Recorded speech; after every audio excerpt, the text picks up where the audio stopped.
설명을 들어보니까 이제 뭔가 좀 정립이 어느 정도 되는 것 같은데요. 뭐 비경상적인 부분, 경상적인 부분까지 하면 이제 항목이 꽤 많잖아요. 그래서 네. 헷갈릴 것 같은데 월별로 정리를 하면 좀 더 쉽게 이해가 될 것 같습니다. 네, 그렇죠. 네. 그래서 준비했습니다. 네. 네. 그 월별 세무 카렌다, 네, 좀 더 좀 이해를 편히 돕기 위해서 네. 월별로 이 내용을 정리해 봤는데요. 네. 그럼 구체적으로 그 내용에 대해서 조금 설명을 드리면서 말씀을 드릴게요. 예. 뭐 1월 달부터 말씀을 드릴 텐데요. 1월 달에는 뭐 크게 이제 그 세 가지가 있습니다. 네. 그래서 뭐 원천세 신고 부분하고요. 네. 네, 부가세 신고, 면세 사업자 현황 신고 크게 세 가지 부분으로 구분이 됩니다. 네. 이 중에 그 원천세 부분인데요. 뭐 보시게 되면 맨 위에 보시게 되면 원천징수분 법인세, 소득세, 주민세 납부라고 이렇게 말씀 적고 있는데요. 네. 이 같은 경우에는 이제 매 월별로 일어나게 됩니다. 네. 그래서 뭐 다들 마찬가지시겠습니다만은 월 급여를 받으시게 된다거나 내지는 월별로 수당을 받으시게 되면 네. 그 수당에서 일정 금액만큼을 원천 징수를 하죠. 그렇죠. 예, 예, 마찬가지시고요. 예. 다 마찬가지신데 요때 원천 징수한 금액을 사업주가 가지고 있는 게 아닙니다. 네. 이 금액 자체를 국가에 납부를 하셔야 되는데 네. 요거에 대한 신고 납부 기한입니다. 그래서 그 대상 기간은 제가 2008년 12월이라고 그랬는데요. 네네.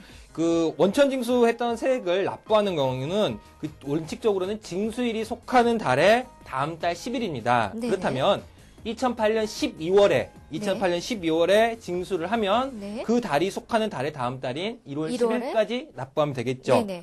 그 다음에 두 번째가 그 부가가치세 확정신고 납부입니다. 사업하신 사장님들한테 가장 중요한 부분이고 네. 아까도 말씀드렸습니다만은 세수가 가장 큰 부분입니다. 네. 그래서 부가가치세 확정신고라는 거는 우리가 부가가치세법에서는 크게 과세기간을 두 가지 과세기간을 나눕니다. 네. 그래서 1기, 2기로 나누는데요. 1기는 쉽게 상반기입니다. 네. 1월 달부터 6월 달까지. 그 다음에 2기는 7월 달부터 12월까지 기간이에요. 그래서 7월 달부터 12월까지 2기분에 대한 확정신고를 요날 1월 28일 날, 수요일 날 하시게 되는 겁니다. 네. 다만 좀 주의하셔야 될 게 뭐냐면 그 법인과 개인의 약간 차이가 있습니다. 나중에 법인과 개인의 차이에 대해서는 그 애정신고, 부가가치세 애정신고에 가면 좀 정확히 알 수 있을 텐데요. 네. 다만 그때가 좀 자세히 말씀을 드릴게요. 네. 다만 보시면서 확정신고와 애정신고에 있어서 부가가치세는 법인과 개인의 좀 차이가 있다더라. 네. 그리고 부가가치세 신고 기한은 6개월 단위라더라. 네. 그리고 6개월이 끝난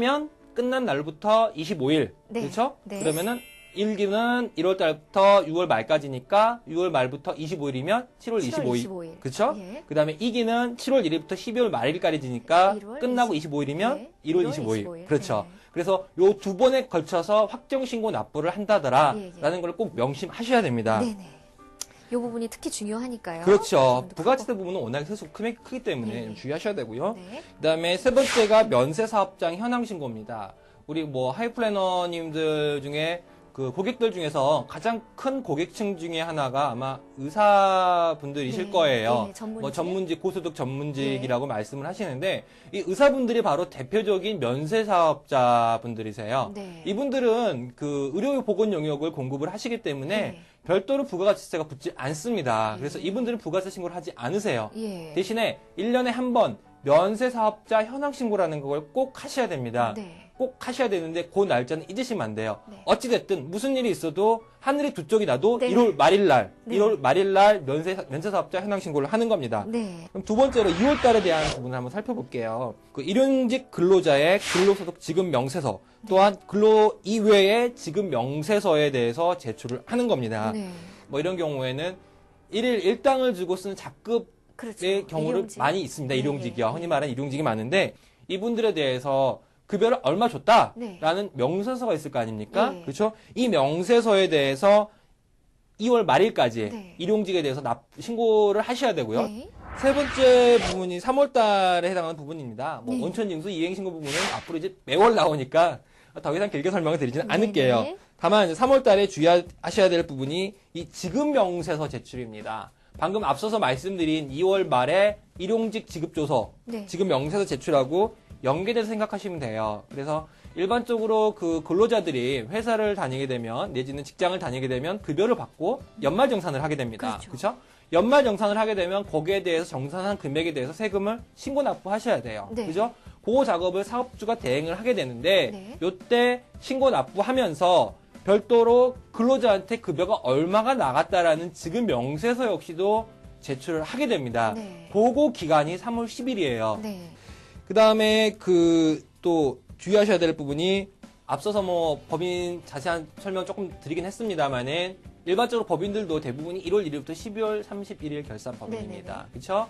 그러면 결산일이 속하는 달의 말일로부터 3개월 이내에 네. 법인세를 신고 납부하게 돼 있죠. 네. 12월 말이 결산일이면 네. 12월 말일부터 3개월 이내면 3월 말일이죠. 네. 그렇죠? 그래서 3월 말일까지 올해는 3월 말일이 화요일이네요. 3월 31일이 화요일인데 네. 3월 31일까지 법인세를 신고 납부를 꼭 하셔야 됩니다. 네네. 뭐 꼭 하지 않으시게 되면 아까 나돌령 사장님처럼 네. 약간의 좀 어떤 좀 페널티를 받으시게 예. 될 거예요. 예. 페널티 절대 받으면 안 되죠. 네. 할 부분에 있어서는 이 중간에 보이는 부가가치세 애정신고 납부 부분이 제일 중요한 부분입니다. 네. 부가가치세 같은 경우는 1년에 크게 4번을 납부를 하시게 됩니다. 네네. 그리고 신고에 있어서 개인과 법인의 차이가 나와요. 네. 그래서 법인의 경우에는 4번 신고를 하고 4번 납부를 하고요. 네. 개인은 2번 신고를 하고 4번 납부를 합니다. 네. 일반적으로 개인의 경우에는 고지 납부가 이루어집니다만은 덜어의 경우에는 신고 납부를 하셔야 되는 경우가 있습니다. 네. 이 경우는 어떤 경우냐면 신규 사업자들의 경우에는 반드시 꼭 신고 납부를 하셔야 됩니다. 왜냐하면 신규 사업자들의 경우에는 그 전 과세 기간에 부가세를 납부하신 실적이 전혀 없으십니다. 없죠. 예. 신규 사업자이니까 당연히 없겠죠. 없기 때문에 관할 세무서에서 애정 고지를 할 수가 없어요. 예. 그렇기 때문에 뭐 그렇다고 세금을 안 내게 할 수는 없고요. 네. 그래서 어쩔 수 없이 신규 개인 사업자에 대한 경우에는 그 분기의 말일로부터 25일 이내인 4월 25일까지 부가세 애정 신고를 꼭 하셔야만 합니다. 네네. 뭐 부가세 4월 부분은 이 부분만 일단 주의하시면 되고요. 네. 그다음에 뭐 아까 2월 달과 마찬가지로 일용직 근로자의 근로소득 지급 명세서를 제출을 하셔야 됩니다. 네네. 분기의 말일로부터 한 달 이내인 4월 말일까지 일사분기 오는 4월 말일이죠. 네. 4월 말일까지 꼭 신고를 하셔야 되고요. 네. 다만 저번에 우리 2월 달에 일용직 부분에 대해서 신고를 했지 않습니까? 그 부분 같은 경우에는 말씀드렸다시피 1월 달에 워낙에 일이 많기 때문에 이거를 2월 달로 딜레이를 시켜준 것 뿐입니다. 네. 그래서 이 부분에 있어서 좀 차고가 없으시도록 유념하시길 바라고요. 네. 다만 또 이 부분에 12월 말 결산 법인의 법인세 분납기한이라는 게 있지 않습니까? 네. 원칙적으로 법인세 분납기한은 뭐 아까도 저번 시간에 말씀드렸지만은 12월 말 결산 법인 기준으로 3월 말일자가 법인세 신고 납부 기한입니다. 예, 예. 그렇지만 금액 자체가 너무 많다면 2천만 원을 초과하게 된다면은 이 경우에는 분납을 하실 수가 있으세요. 예. 그래서 절반씩 쪼개가지고 절반은 3월 말일에 납부를 하시고 네. 나머지 절반은 요때 그 4월 말일까지 네. 한 달 기간이 여유가 있지 않습니까? 네네. 한 달 내로 추가로 납부하시게 됩니다. 네. 다만 여기서 주의하셔야 될 게 제가 뭐 다음 때 또 말씀을 드리겠습니다만은 요거는 일반 법인에 대한 경우고요. 중소기업에 대한 부분은 또 별도의 추가적인 또 혜택이 있습니다. 네. 그건 다음 달에 또 말씀을 드릴게요. 네. 자, 그러면 이 다음 달 한번 넘어가 보도록 하겠습니다. 5월로 자, 넘어갔습니다. 5월로 왔네요. 자, 5월 달 소득세 신고가 있고요. 네. 우리가 일반 개인들의 경우에는 가장 세금과 관련이 많은 달이 네. 바로 5월 달입니다. 네. 그래서 5월 달의 경우에는 아까 방금 좀 전에 말씀드린 대로 종합소득세 확정신고 부분이 가장 중요한 부분입니다. 네. 그래서 뭐 사업을 하신다거나 부동산 임대소득이 있으신 분들은 당연히 100% 하셔야 되고요. 네.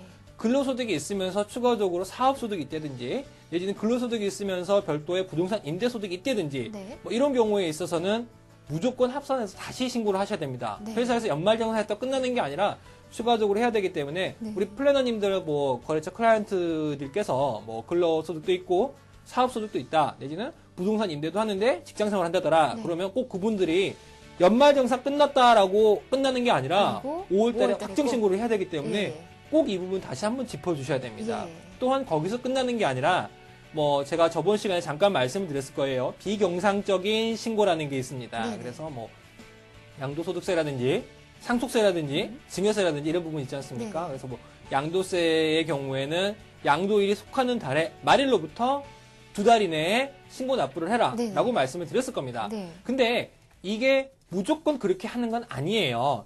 엄격하게 말씀을 드리면은 양도소득세 같은 경우에는 애정신고 납부 기한이 양도일에 속하는 달의 말일로부터 2달입니다. 네. 애정신고고요. 애정이 있으면 분명히 확정도 그렇죠. 있겠죠. 예. 우리가 앞서 부가가치세도 애정신고가 있었고 확정신고가 있었지 않습니까? 네네. 동일합니다. 이 부분에 있어서도 양도소득세에 있어서도 애정과 확정이 있는데 애정 신고 납부를 하시게 되는 경우에는요. 신고와 납부를 두 개 다 하셔야 됩니다. 예. 두 개 다 하셔야 되는 경우에는 산출세액의 10%만큼 양도소득세 세액공제를 받으실 수가 있으세요. 예. 근데 만약에 애정신고 때 내가 신고를 못했다라고 한다면은 이분들에 대한 세액공제는 받으실 수가 없습니다. 네. 대신에 확정신고 기한 내에는 신고를 할 수가 있습니다. 네. 그리고 이 확정신고 기한을 지나가 버리면 이제는 가산세. 데드라인은 넘어가는 거죠. 그렇죠. 데드라인을 넘어가셨으면 가산세가 나갈 수밖에 없게 될 겁니다. 네. 그래서 5월 말이 확정신고 납부 기한이고 그래서 꼭 5월 달까지 부동산을 양도를 하셨다면 네. 양도세 신고를 꼭 하셔 주셔야만 하는 겁니다. 네, 알겠습니다. 뭐 이 부분에 있어서 이제 그 개인들에게 있어서는 가장 중요한 부분들이기 때문에 제가 다시 한번 강조드릴게요. 네. 우리 플래너님들 꼭 5월 달은 종합소득세뿐만 아니라 양도소득세도 같이 확정신고 납부를 해주셔야 됩니다. 네. 애정신고 때 이미 다 하신 분들은 하실 필요는 없으시지만 네. 하지 않았던 부분들에 대해서 꼭 이 부분을 좀 짚어주실 필요가 좀 있다고 말씀을 드리고요. 네. 그다음에 이제 6월 달로 넘어가 보겠습니다. 네. 이제 상반기가 거의 끝나갑니다. 네. 그 세금이라는 우리나라 세제 제도가 좀 그렇습니다만은 경상적인 항목 같은 경우에는 상반기가 끝나면 거의 이제부터는 반복 사이클입니다. 그래서 6월달 부분을 마지막으로 좀 숙지하시면 7월달부터는 좀 이해가 쉬우실 거예요. 네네. 6월달 부분 또 말씀을 드릴게요. 네. 첫 번째로 이제 부가가치세에 대해서 주사업장 총괄 납부 승인 신청 및 포기 신고라고 되어 있습니다. 네. 내용이 다소 어렵지요, 말이요. 네, 단어조차 어렵습니다.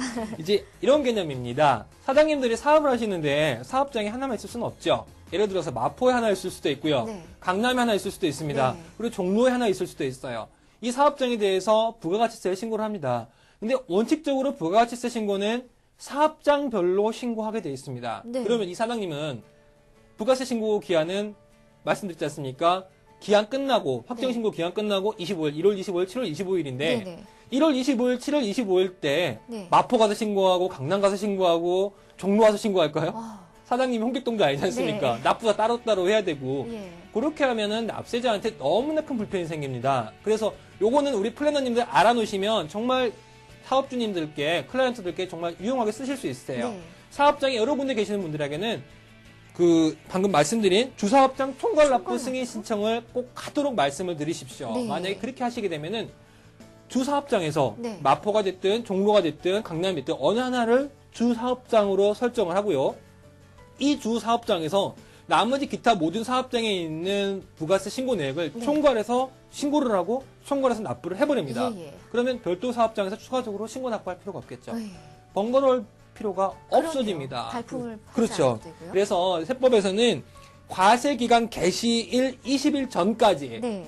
이렇게 주사업장 총괄 납부 신청을 하도록 하고 있습니다. 상당히 호의적이네요. 20일 전에만 하면. 그렇죠. 돼요. 20일 전에만 하게 되면 또 반대로 포기 역시 네. 마찬가지입니다.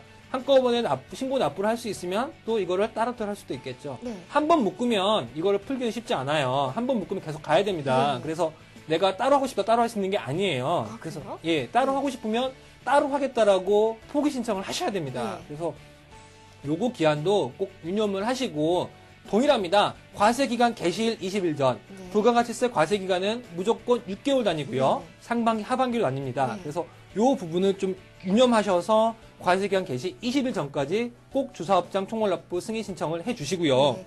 또 하나가 또 6월 말일입니다. 간이과세 포기 신고. 요 부분에 있죠? 네. 간이과세 포기 신고가 있는데 1영년간의 공급가액이 얼마인가를 기준으로 간이과세자와 일반과세자가 구분이 됩니다. 네. 그래서 1영년간, 직전 1영년간의 공급가액이 4,800만 원을 초과하게 되면 일반과세자가 되고요. 네. 그렇지 않은 경우에는 간이과세자가 됩니다.